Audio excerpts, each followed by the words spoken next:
అన్నమాట. వాళ్ళు చెప్పేటప్పుడు స్టూడెంట్ లీడర్గా ఇట్లా, కౌన్సిలర్గా ఇట్లా, చైర్మన్గా ఇట్లా. మీ నాయన తోపు కావచ్చు, తోపులకే తోపు అయినా అనేది ఒక లెక్క వస్తుంది. తోపు అంటే అది తెలుసా మీకు? అంటే మన తెలంగాణ అసలు తోపు అంటే మనం యుద్ధంలో చేసి వాడతాం చూడు, తోపు అంటారు దాన్ని. ఏమంటారు నరసింహ? వెపన్ అదే అంటారు కదా, అది అంటే ఒరిజినల్గా. నేను మీద చెప్తున్నా, ఇంకా చెప్పొచ్చా డైరెక్ట్ గా? అది నేను అందుకే అడుగుతున్నా, వాళ్ళ ఇంట్రెస్ట్ పోతుంది, వారికి వదిలేస్తున్నా సస్పెన్స్ అంతా. కానీ ఒక మాట జనాలు నచ్చుతారు.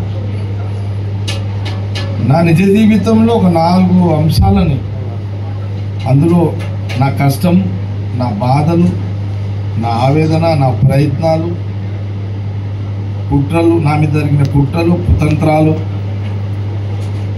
అంటే స్టూడెంట్ లీడర్గా ఉన్నప్పటి నుంచి చెప్తున్నా.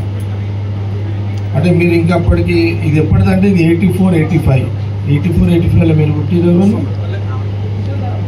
ప్రాక్టికల్ ఉన్నాయి. వీళ్ళంతా సింగిల్గానే. ఇప్పుడు నా ఏమంటే 50 మంది 100 మంది ఈ ఎస్కాటు. ఇప్పుడు కూడా నేను డైరెక్టర్, నేను ఇప్పుడు కూడా పోలీసు వాళ్ళు ఎస్కాట్ పెట్టుకున్నాను. ఎస్కాట్ ఉంటుంది నాకు, దానికో కథ ఉంది. ఎస్కాట్ ఉండకూడదు, అది ఇప్పుడు చెప్పా, తర్వాత చెప్తాను, సినిమాలో చెప్తా. సారీ, అది కూడా పాయింట్.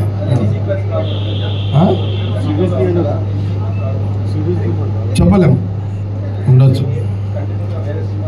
అంటే ఈ నిజ జీవితాన్ని, జగ్గారెడ్డి నిజ జీవితాన్ని, సినిమాని జనాలు నచ్చిన రోజు ఖచ్చితంగా ఇంకా పార్ట్ 2 కూడా ఉండే అవకాశాలు ఉంటాయి.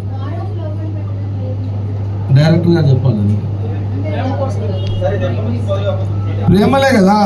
సరే, ఒకటి అంటే ఇందులో నా ప్రేమ కథ లేదు, మళ్ళా లేదు, నేను నా భార్య ప్రేమ కథనే, కానీ మా ఇద్దరు ప్రేమ కథ లేదు ఇందులో. సస్పెన్స్ చూద్దాం, తర్వాత మళ్ళీ చూపెడదాం ఫ్యూచర్లో. మళ్ళీ మీరు